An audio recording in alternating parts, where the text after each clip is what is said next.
नवागत जिलाधिकारी ने श्री कृष्ण जन्मभूमि तथा श्री बांके बिहारी जी के दर्शन पूजन के उपरांत किया पदभार ग्रहण। राजस्व एवं विकास विभाग के अधिकारियों की कलेक्ट्रेट सभागार में ली बैठक और योजनाओं के प्रगति की जानकारी ली। मैं 2011 बैच का भारतीय प्रशासनिक सेवा का अधिकारी हूँ। मैं मूल रूप से सुल्तानपुर जनपद से हूँ और पढ़ाई लिखाई प्रारंभिक पढ़ाई जनपद गाजियाबाद में हुई। तत्पश्चात दिल्ली कॉलेज ऑफ इंजीनियरिंग से इलेक्ट्रिकल इंजीनियरिंग की बी में डिग्री हासिल करी। उसके बाद प्राइवेट सेक्टर में कुछ समय काम करा और उसके बाद सिविल सेवा की तैयारी शुरू करी और सिविल सेवा में सर्वप्रथम भारतीय राजस्व सेवा इंडियन रेवेन्यू सर्विस में कस्टम एक्साइज में असिस्टेंट कमिश्नर एक्साइज गाजियाबाद मेरी पोस्टिंग हुई।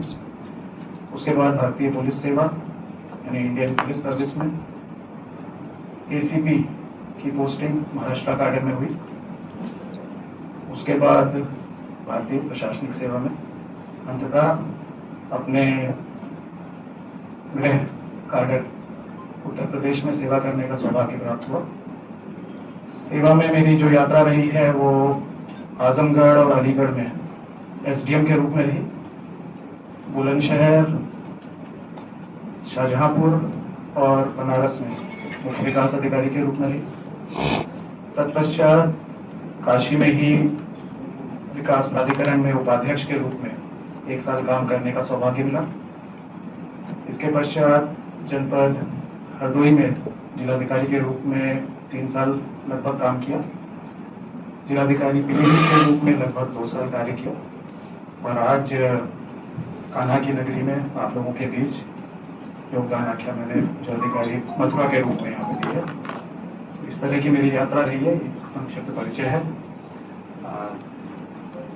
सौभाग्यशाली होते हैं वो लोग जिनको मथुरा में रहने का या मथुरा के लिए कार्य करने का मौका मिलता है। ये बहुत बड़ा ईश्वरीय वरदान है, ईश्वरीय सौभाग्य है मेरा कि आज आप लोगों के बीच में हूँ मैं और आप लोगों से लगातार सहयोग चाहिए होगा। आप लोगों से शहर के बारे में, जनपद के बारे में चीजें जानेंगे धीरे धीरे और उनको किस तरह से बेहतर करना है उसके ऊपर कार्य करा जाएगा।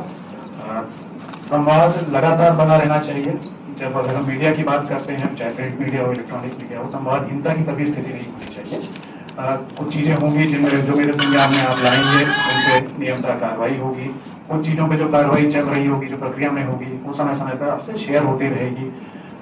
लेकिन किसी भी हालत में संवादहीनता नहीं होनी चाहिए। आजकल वैसे भी कई तरीके हो गए हैं, व्हाट्सएप के भी ग्रुप्स हैं और तो हम लोग जुड़े रहेंगे लगातार उसमें। सूचना अधिकारी होंगे मैं उम्मीद करता हूँ कि कोई व्हाट्सएप का एक ग्रुप बना होगा उसमें सभी प्रिंट इलेक्ट्रॉनिक मीडिया के सभी साथी जुड़े होंगे।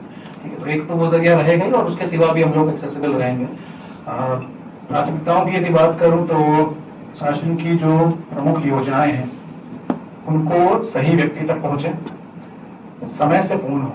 ये बहुत जरूरी है कि कई प्रोजेक्ट्स जो अंतर विभागीय कई बार सामंजस्य नहीं होता, उस वजह से अटक जाते हैं, तो वो नहीं होना चाहिए। उनके ऊपर विशेष ध्यान रहेगा कि अंतर विभागीय सामंजस्य रहे और कोई प्रोजेक्ट उस सामंजस्य के अभाव में ना रुके।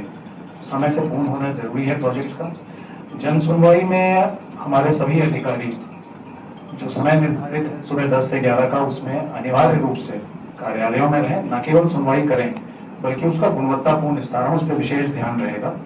और चाहे वो ब्लॉक्स हों, चाहे तहसील हों, चाहे हमारे थाने हों या जनपद स्तरीय अधिकारी हों, सबको ये सुनिश्चित कराया जाएगा कि सभी लोग जन सुनवाई न केवल करें बल्कि शिकायतों का गुणवत्तापूर्ण निस्तारण करें। जहाँ पे हल नहीं निकल पा रहा है वहाँ पे प्रार्थी को या लाभार्थी को जरूर समझाएं कि किस वजह से वो हल नहीं निकल पा रहा है। तो वो काउंसलिंग भी आवश्यक है। कई बार धनराशि नहीं होती है, कई बार उस योजना के बारे में जानकारी नहीं होती लोगों को, जानकारी भी जरूर है, इस पे भी जोर रहेगा। इसके सिवा माननीय प्रधानमंत्री जी और माननीय मुख्यमंत्री जी की तरफ से मथुरा के लिए कई योजनाएं घोषित करी गई हैं जिनकी मैं आगे आने वाले दिनों में समीक्षा भी करूँगा। उनको समय से गुणवत्तापूर्ण तरीके से पूरा करा जाए। धार्मिक नगरी है और पर्यटन का केंद्र है और उसको लेके भी विशेष बल दिया जाएगा। पर्यटन विभाग से भी बात करी जाएगी। शहरी क्षेत्र में नगर आयुक्त हो गए और उनकी टीम हो गई, उनसे चर्चा करी जाएगी, समीक्षा भी करी जाएगी। तो विशेष ध्यान इस बात पे भी रहेगा कि पर्यटक जो यहाँ पे आते हैं वो एक अच्छी छवि मथुरा की भी और पूरे प्रदेश की मथुरा के माध्यम से लेकर जाए। तो ये कुछ प्रमुख प्राथमिकताएं रहेंगी। इसके सिवा जो भी अन्य योजनाएं जैसे जैसे घोषित होंगी बदलती भी रहती हैं, योजनाएं आती हैं फिर नई योजनाएं आती हैं, तो उनके ऊपर लगातार ध्यान रहेगा। जैसे मैंने कहा कि आप लोगों का सबका सहयोग चाहिए होगा, क्योंकि हम अधिकारी लोग नए आते हैं तो समझने के लिए जनपद को कहाँ पे ज्यादा कार्य करने की आवश्यकता है, कहाँ बेहतर हो रहा है, कहाँ कमियां रह रही हैं, आप लोग जनपद से ही होते हैं, तो लगातार हम लोगों का संवाद बना